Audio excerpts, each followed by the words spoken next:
Labas vakaras, labai džiaugiuosi, kad galiu pasidalinti savo žiniomis. Ačiū Eglei ir Simonai, kad pakvietė. Taigi aš iš šiuolaikybės nukelsiu jūs į tokius senesnius laikus ir trumpai per tą pusvalandį pabandysiu greitai parodyti tokį ilgą laikotarpį ir kaip interjeruose ta spalva ir spalviniai deriniai keitėsi, bet reikia pasakyti, kad Vilniaus istoriniuose, Vilniaus namų interjeruose tuos spalvinius derinius, autentiškus spalvinius derinius galima pamatyti nebent taip, kaip mūsų rudeninėme danguje saulė. Tai yra tokie nedideli blyksniai, tokie maži fragmentai, kad galbūt jūs praeinat ir dažnai net nepamatote. Ir kodėl taip yra? Viena tai dėl įvairių kataklizmų, karų, gaisrų daug autentikos neišliko. Antra, atidengti tas spalvas, polichromija yra ganėtinai brangu, bet trečia, ir manau svarbiausia yra dėl to, kad mes šiandien bijome spalvos. Ir dažnai matysite, net padarius polichrominius tyrimus, atradus labai įdomius, netikėtus spalvinius derinius, užsakovai, o kartais ir patys restauratoriai nusprendžia, kad žmonės nesupras, kad tai bus, nepriims ir išsigandę arba išvis išbaltina, arba atidengia labai mažą fragmentą. Bet tikiuosi, kad po mano tokio trumpo pasisakymo, tikrai nemanau, kad labai moralizuojančio ar liūdno, jūs būsite atidesni ir tiesiog atėję į interjerus, istorinius interjerus, vaikščiodami po Vilniaus senamiestį, tiesiog atkreipsite dėmesį į tuos mažus fragmentus ir juos pamatysite geriau ir įvertinsite. Taigi, kaip matote, pasakojimas tikrai atrodytų ilgas nuo viduramžių, maždaug Vilniuje nuo 15-16 amžiaus iki 20 amžiaus pradžios. Tai yra laikas, kai interjerų istorikai šitą laiką vadina dekoratyviu. Ačiū. Taip,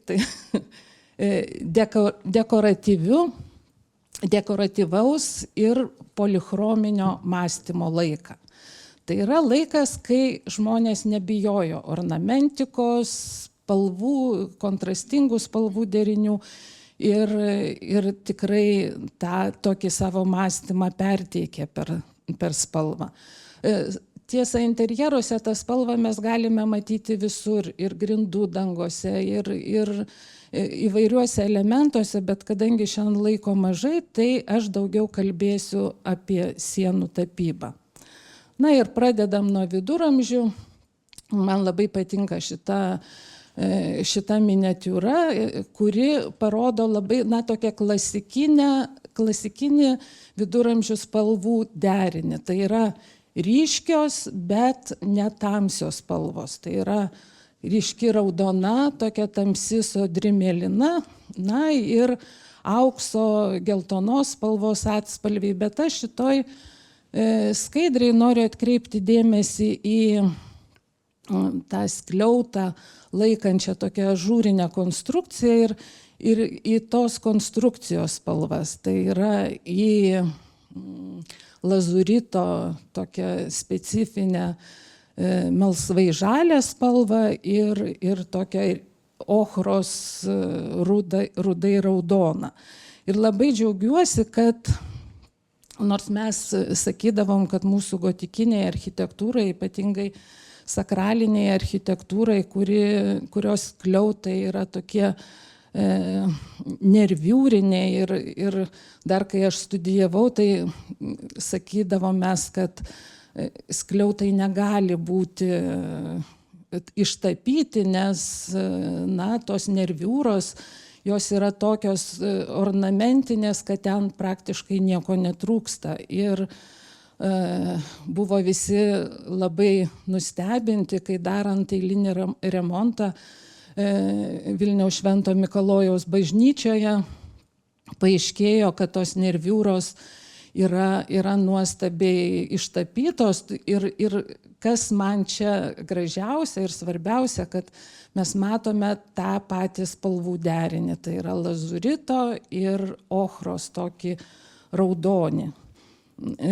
Taigi mes, kad ir mažuose fragmentuose, ir tuos mažus fragmentus dažnai galime suprasti žiūrėdami Europos tapybos kūrinius. Ir štai vienas Džoto kūrinys Vestuvės Kanoje irgi paaiškina tai, ką restauratoriai rado Vilniuje, Didžiojoje gatvėje 7, dabar tai yra Pacų viešbutis ir tie buvę Pacų rūmai, iš tiesų tas pastatas turi ir gotikinį sluoksnį, gotikinius fragmentus, ir renesansinius, ir barokinius, ir daugiausia, aišku, XIX amžiaus pradžios klasicizmo. Ir kaip matom, mes matom, kad viduramžiais taip pat buvo būdinga arba ištapyti, arba išmušti sieną juostuotų audinių. Ir štai, na ir netgi tas aukštis maždaug ties žmogaus galva besibaigiantis tas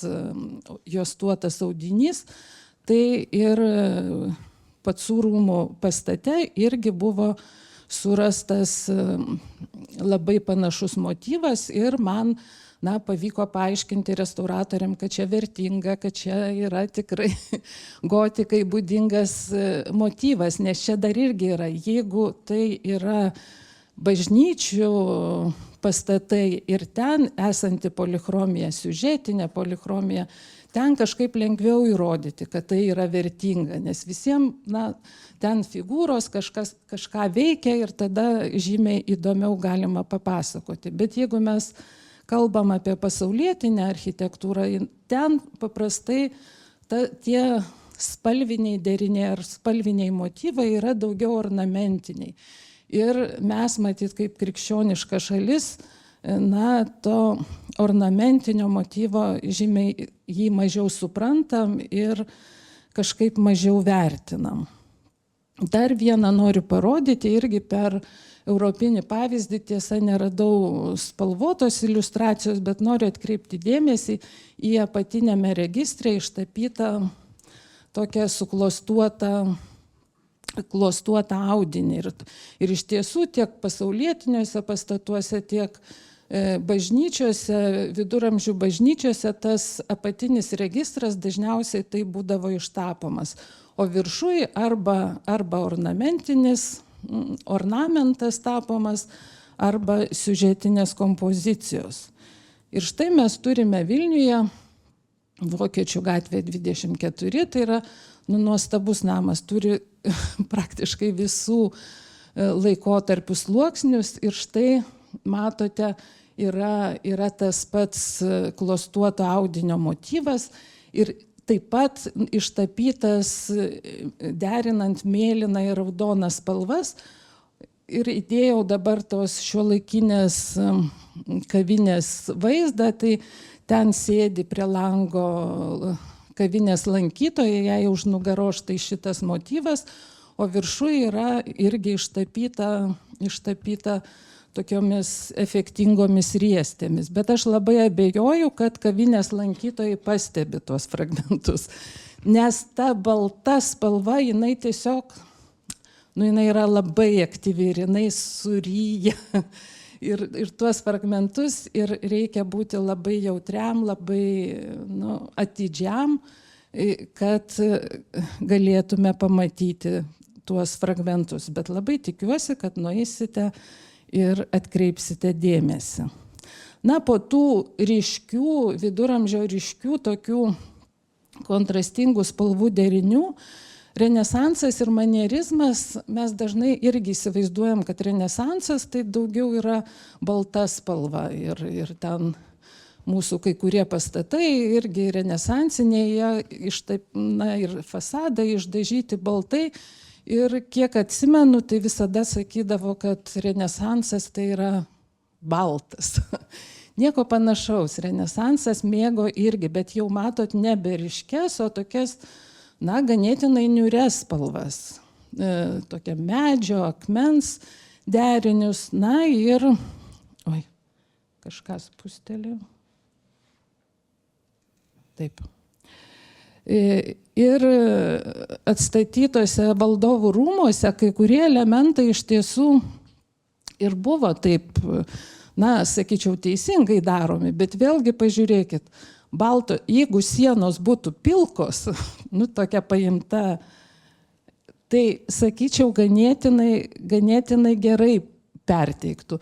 Bet kai sienos baltos, jos padaro tą bendrą patalpos efektą visiškai nebeatitinkantį autentiško to tokio efekto. Ir labai įdomu, kad renesansas ir manierizmas labai mėgo tokį dvispalvę tapybą, dvispalvį tinkas grafitą, tai grafito elementus mes turime fasaduose, bet dar, man įdomiau, kad ta pati spalvinė gama, jinai buvo mėgiama ir interjeruose. Ir pažiūrėkit, tikrai yra atidengti labai maži fragmentai, bet, tokio grafitinės irgi tokios kultūros, bet jau, neraižant taip kaip grafite, bet tapant irgi juoda, balta spalva ir, galim įsivaizduoti, kaip tas interjeras turėjo atrodyti, kai visos sienos padengtos tokia spalva ir tokiu ornamentu.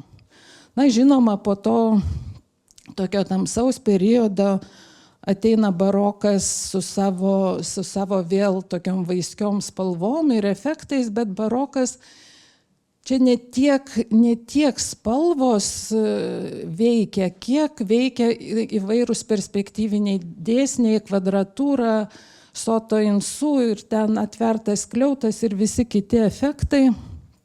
Ir čia, bet vėlgi matome, kad ta tokia raudona purpuro, jinai yra labai svarbi. Ir 18 amžiaus antroj pusėj, kaip žinia, barokas, vėlyvasis barokas pereina į rokoko ir tos ryškios spalvos tampa žymiai tokios švelnesnės, pastelinės, netgi šituo laiku suklesti pastelės tapyba. Ir čia noriu bažnyčiose, tikrai Vilniaus bažnyčiose, vėlyvojo baroko bažnyčiose mes turim daug tų tokių rožinių apvadų su rokailiais, bet yra vienas neseniai restauruotas, tikrai labai gražus interjeras tuose pačiuose buvusiuose pacų rūmuose ir čia galbūt, matau, sunkiai žiūrima, bet ne tik tie spalviniai deriniai, tokie žalsva, rausva, gelsva, bet ir pati tapyba yra labai subtili, labai tokia kruopščiai ištapyta ir pavaizduoti įvairūs tokie, pavaizduotos kaimo senelės su naminiais gyvuliais, naminiais paukščiais, štai ten dešinėje arklio kaustimas, čia karvių gynimas į ganyklą.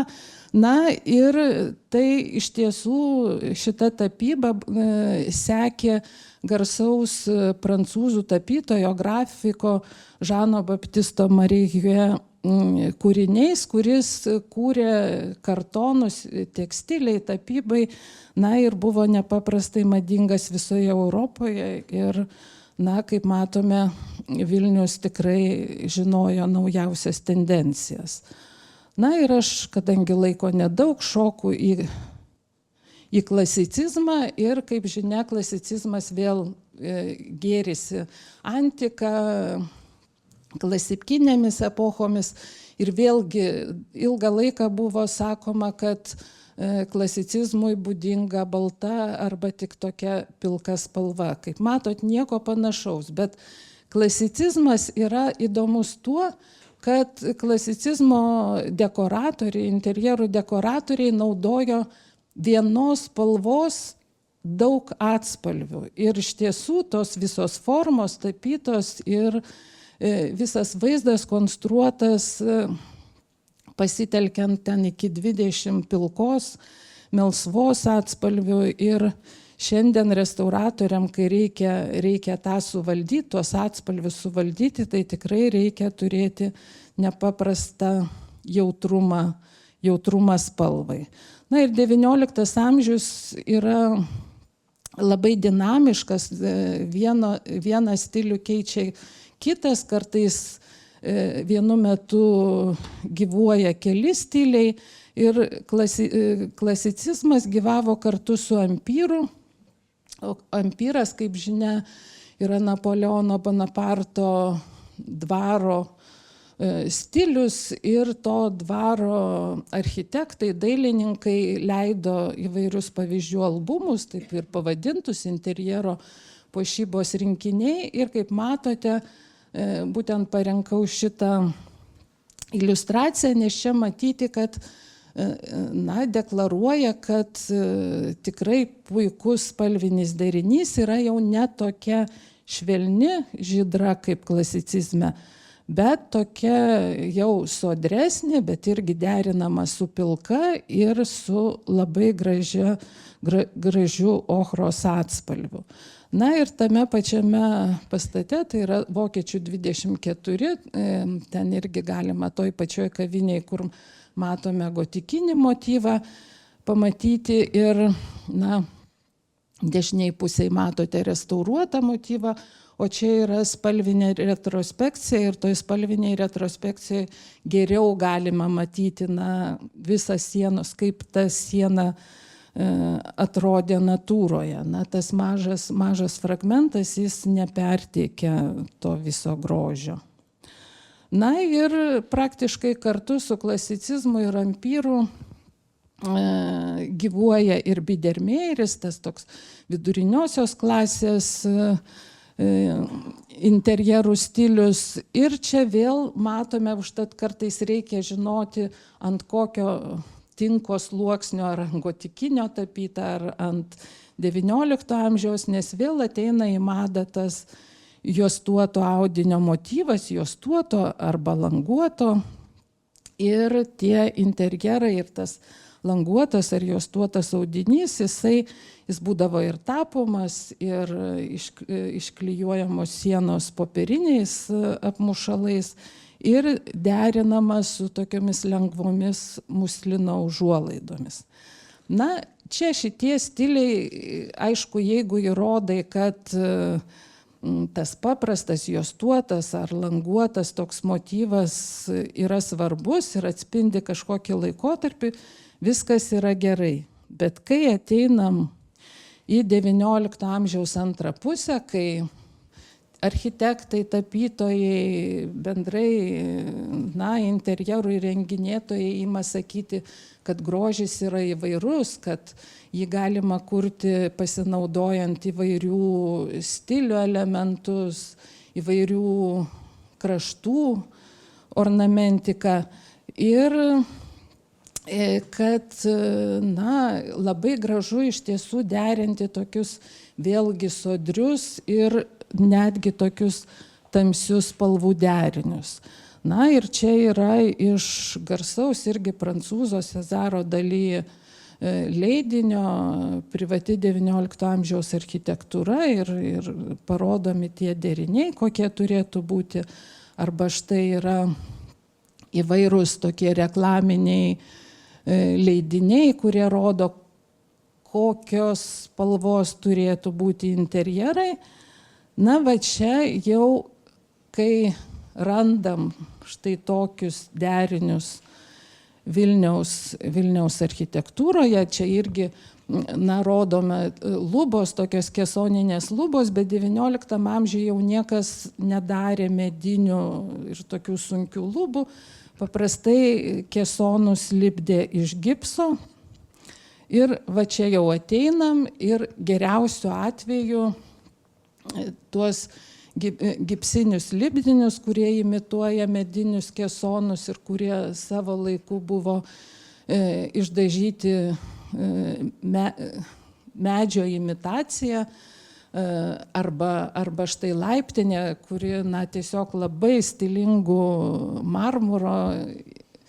marmurą imituojančių ornamentų ištapyta. Dėja, geriausiu atveju, štai turime tokius restauravimo rezultatus.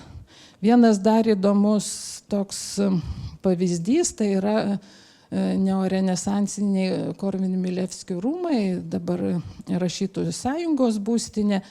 Vienoje iš salių tikrai tokia neorenesansinė su kesoninėm lubom, su neorenesansiniu židiniu, ir restauruojant buvo rastas popierinis apmušalas imituojantis renesansinį kordibaną. Matot, spalva tokia graži ir raštas labai toks efektingas. Ir matome vaizdą po restauracijos ir galime jau tik tai įjungti vaizduotę ir įsivaizduoti, kaip atrodė patalpa su tokiais apmušalais ir kaip tie, taip irgi apmušalai, bet spalva, raštas iškart pakeičia patalpos charakterį ir nuotaiką. Aš labai džiaugiuosi, kad bent jau laiptinėse, tų rūmų laiptinėse tikrai nepabijota ir panaudota sodri spalvinė gama. Ir čia mes matom, kad tie elementai, kurie yra, jie tikrai puikiai tarpusavį dera. Ir dar viena spalvinė banga į Vilnių ateina XIX amžiaus paskutiniam ketvirtį, tai yra ultramarino tokia banga, nepaprastai graži spalva. Tas sintetinis ultramarinas atrastas 1828 metais ir jį interjerų dekoratoriai labai mėgo ir ypatingai trafaretinius raštus kurdami ir su trafaretu, ir su voleliu. Ir kaip mato, dar tas ultramarinas dažniausiai guldavo ne ant baltos tokios sienos, bet ant gelsvos, pilkšvos, ir tas derinys nepaprastai gražus. Bet to buvo pastebėta, kad ultramarinas neblunka ir kad ta spalva tikrai labai vaiski. Tai aš labai džiaugiuosi, kad pamačius tą spalvą Eglė Ridikaitė, garsi tapytoja, taip susižavėjo ir sakė, kad tai pati nuostabiausia mėlyna, kurią aš mačiau, ir sukūrė irgi vieną savo garsų kūrinį. Ir kadangi šitas sienos fragmentas yra, jinai paprastai mėgsta autentišką imti ir dydį ir tą kažkokį pavidalą, tai jinai tą fragmentą pamatė Apaštalų Jokūbo ir Pilypo vienuolyno sienoje. Ir aš jau einu į pabaigą ir noriu parodyti vėlgi, kaip mes bijom spalvos. Tai yra, pažiūrėkit, kokia spalvinė gama buvo rasta darant polichrominius tyrimus ir kaip ta pati rozetė atrodo po restauracijos. Toks plastikinis kažkoks daiktas atrodo. Tai čia dar noriu pasakyti, kad iš tiesų tie gipsiniai ar papjė-mašė lipdiniai, kurie XIX amžiaus pabaigoje, XX amžiaus pradžioje buvo gaminami pramoniniu būdu, bet jie buvo gaminami kaip pagrindas tik tai. Dekoro, interjero dekoro pagrindas. Ir tie gamintojai sakydavo, kad jūs galite susikomplektuoti iš įvairių detalių, kataloguose paprastai tūkstančiais tų detalių pateikiama. Ir taip pat buvo teigiama, kad jūs patys galite būti savo interjero kūrėjai, tai yra jau tą unikalią spalvą ir vaizdą padaryti pasirinkdami jum patinkančias spalvas. Tai dėja šiandien dažnai galvojama, kad tiesiog svarbu išvalyti tas rozetės nuo įvairių laikų uždažymų ir štai jos tokios baltos ir yra, tas visas grožis. Bet pažiūrėkite, kaip sakau, kaip spalva pakeičia tą pačią rozetę. Čia net jeigu aš jums nepasakyčiau, arba šiaip jūs ateitumėt ir neįgudusią akim skirtingose interjeruose pamatytumėt šias rozetes, jums atrodytų, kad jos skirtingos, bet iš tiesų tai yra vienas rozetės tipas, tik tai sukomplektuotas su šiek tiek skirtingomis detalėmis, su skirtingais apvadais ir kaip matot, jos visos skirtingai polichromuotos. Ir tada ta spalva, jinai duoda visiškai kitą efektą. Ir mano manimu, tai didžiausias nuostolis tai yra va čia. Tų pavyzdžių yra daug. Pažiūrėkit, kokias spalvas rado restauratoriai, tyrinėdami šitą patalpą. Mėlyna, pilka tamsiai, žalių įvairūs atspalviai, rožinė, gelsva, žodžiu, tai aš įsivaizduoju, kad įėjus į tokią patalpą, tai, tiesiog galima sakyti, vau, gražu, arba bent jau įdomu, o dabar mes turime štai, ir tai yra teigiama, kad patalpa yra po restauracijos. Tai aš sakau, čia yra apgaudinėjimas pats didžiausias, nes esu klausiusi vienos moters paskaitą, būtent irgi apie spalvas Vilniuje. Ir ta moteris pasivaikščiojo po Vilnių ir pasižiūrėjo interjerus ir eksterjerus, kaip jie atrodo šiandien. Ir pagal tas spalvas, kurias jinai matė, jinai pasakojo auditorijoje, kokios spalvos būdingos Vilniui.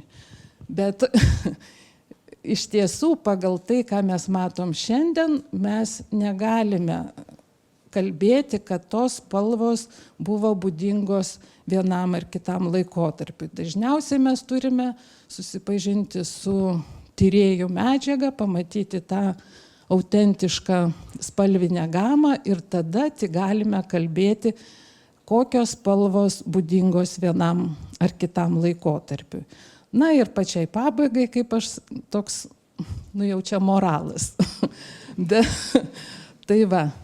Taigi mes galime gyventi šitaip, 20 amžiaus pradžios interjere, jeigu mes jį turime, bet mes galime gyventi ir šitaip. Aš renkuosi šitą variantą.